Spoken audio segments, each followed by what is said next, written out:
Hello everyone, welcome to Hindi voice.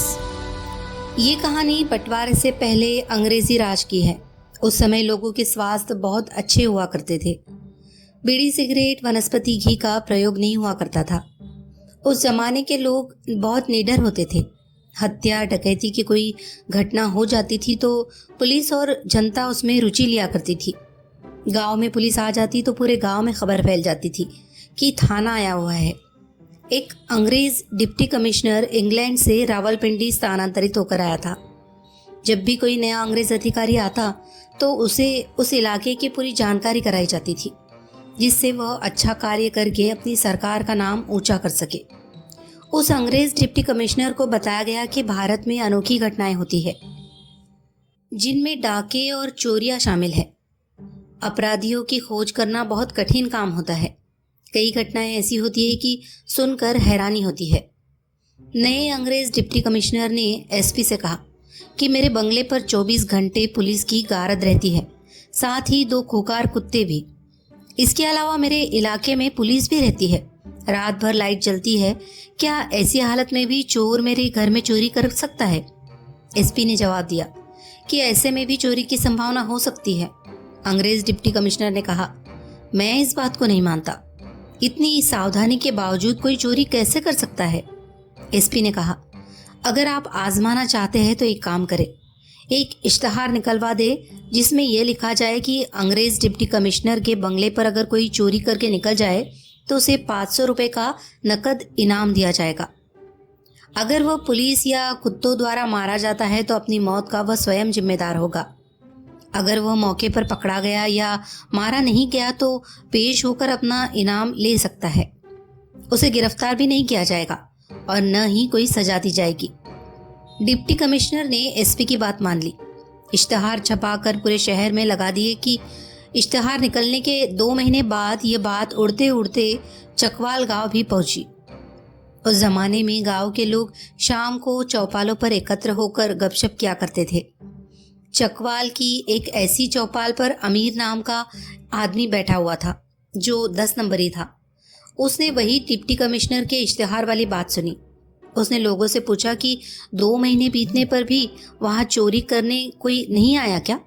एक आदमी ने उसे बताया कि पिंडी से आए एक आदमी ने बताया था कि उस बंगले में किसी की हिम्मत नहीं है जो चोरी कर सके। वहां चोरी करने का मतलब है अपनी मौत का न्योता देना। अमीर ने उसी समय फैसला कर लिया कि वह उस बंगले में चोरी जरूर करेगा।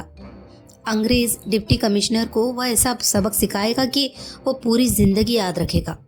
उसने अपनी योजना के बारे में सोचना शुरू किया। कुत्तों के लिए उसने बैलों के 2 सींग लिए और देसी घी की रोटियां का चूरमा बनाकर उन सींगों में इस तरह से भर दिया कि कुत्ते कितनी भी कोशिश करे रोटी न निकल सके। उस जमाने में रेल के अलावा सवारी का कोई साधन नहीं था।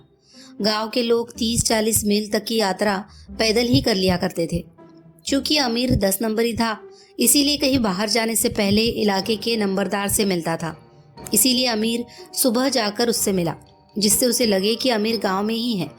चकवाल से रावलपिंडी का रास्ता ज्यादा लंबा नहीं था।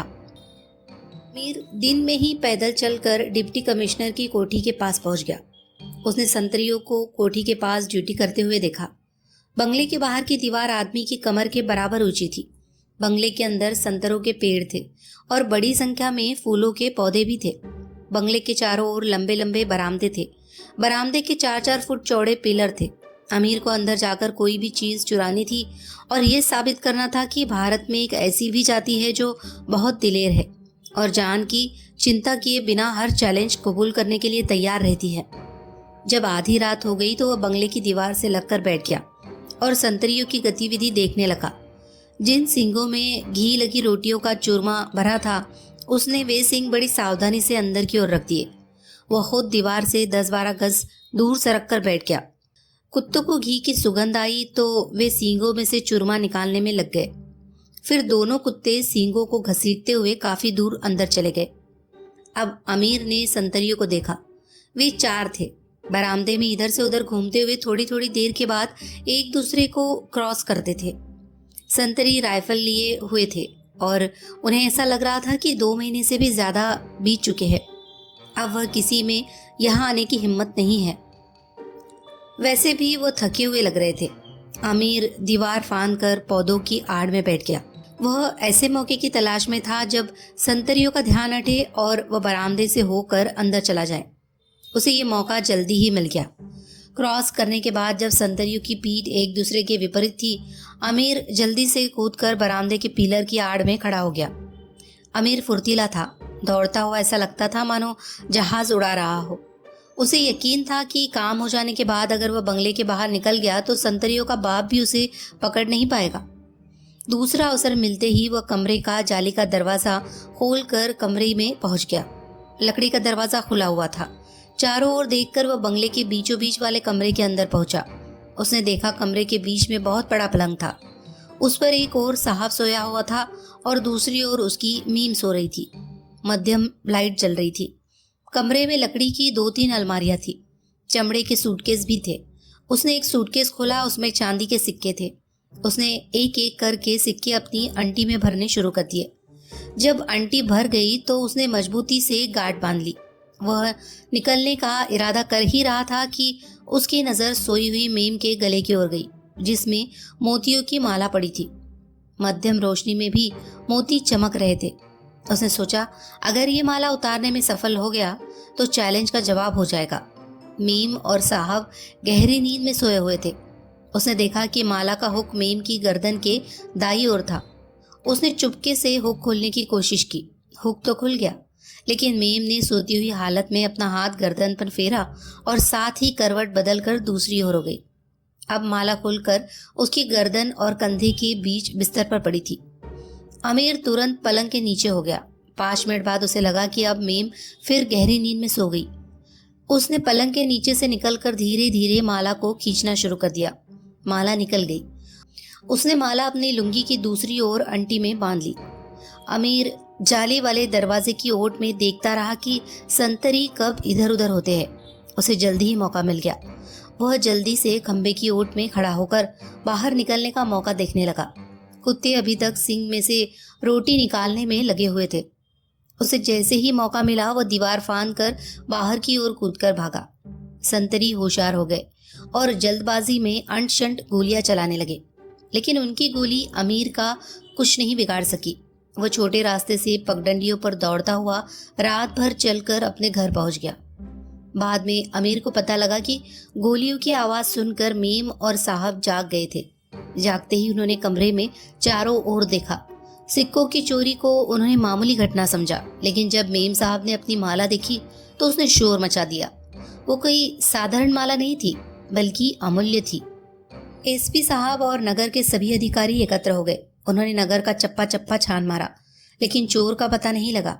अंग्रेज डिप्टी कमिश्नर हैरान था कि इतनी सिक्योरिटी के होते हुए चोरी कैसे हो गई। उसने कहा कि चोर हमारी माला वापस कर दे और अपनी 500 रुपए के इनाम की रकम ले जाए। साथ में उसे एक प्रमाण पत्र भी मिलेगा।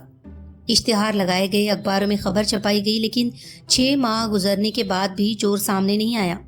दूसरी तरफ मीम साहब तंग कर रही थी कि उसे हर हालत में अपनी माला चाहिए। माला की फोटो हर थाने में भिजवा दी गई। साथ ही कह दिया गया कि चोर को पकड़ने वाले को इनाम दिया जाएगा। उधर अमीर चोरी के पैसों से अपने घर का खर्च चलाता रहा। उस समय चांदी का 1 रुपया आज के 200-300 से ज्यादा कीमत का था। अमीर के घर में पत्नी और एक बेटी थी। बिना काम किए अमीर को घर बैठे आराम से खाना मिल रहा था।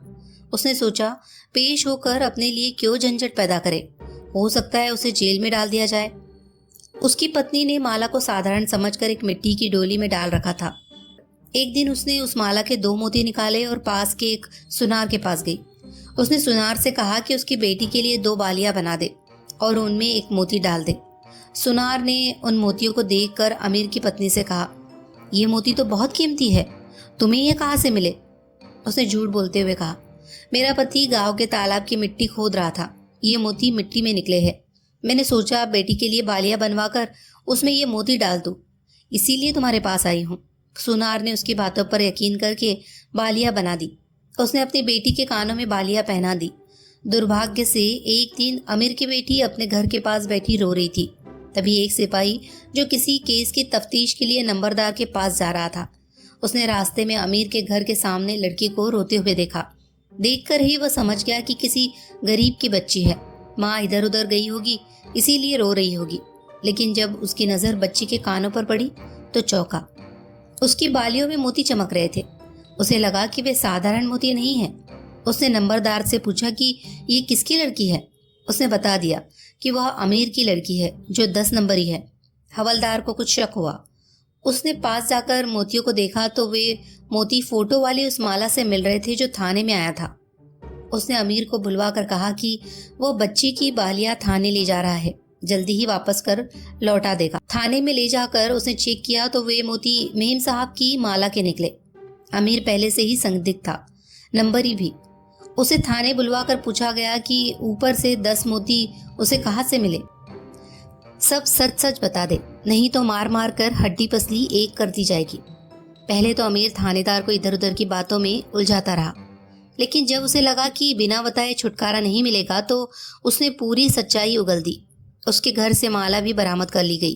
थानेदार बहुत खुश था कि उसने बहुत बड़ा केस सुलझा लिया है। अब उसकी पदोन्नति भी होगी और इनाम भी मिलेगा।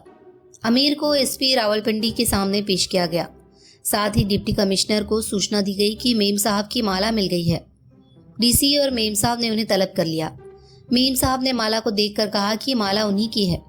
डिप्टी कमिश्नर ने अमीर के हुलिये को देखकर कहा कि ये चोर वह नहीं हो सकता जिसने उनके बंगले पर चोरी की है, क्योंकि उस जैसे आदमी की इतनी हिम्मत नहीं हो सकती कि माला गले से उतार कर ले जाए। एसपी ने अमीर से कहा कि अपने मुंह से साहब को पूरी कहानी सुनाए।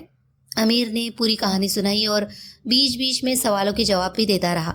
उसने ये भी बताया कि सोते में मेम साहब ने अपनी गर्दन पर हाथ भी फेरा था। डिप्टी कमिश्नर ने उसकी कहानी सुनकर यकीन कर लिया, साथ ही हैरत भी हुई। उन्होंने कहा, तुमने हमें बहुत परेशान किया है। अगर तुम उसी समय हमारे पास आ जाते तो हमें बहुत खुशी होती, लेकिन हम चूंकि वादा कर चुके हैं इसीलिए तुम्हें तंग नहीं किया जाएगा। हम तुम्हें सलाह देते हैं कि बाकी की जिंदगी शरीफों की तरह गुजारो। अमीर ने वादा किया कि अब वह कभी चोरी नहीं करेगा। वह एक साधु का चेला बन गया और उसी की बात पर अमल करने लगा। लेकिन कहते हैं कि चोर चोरी से जाए पर हेरा फेरी से नहीं जाता। वो छोटी मोटी चोरी फिर भी करता रहा। धीरे धीरे उसमें शराफत आती गई।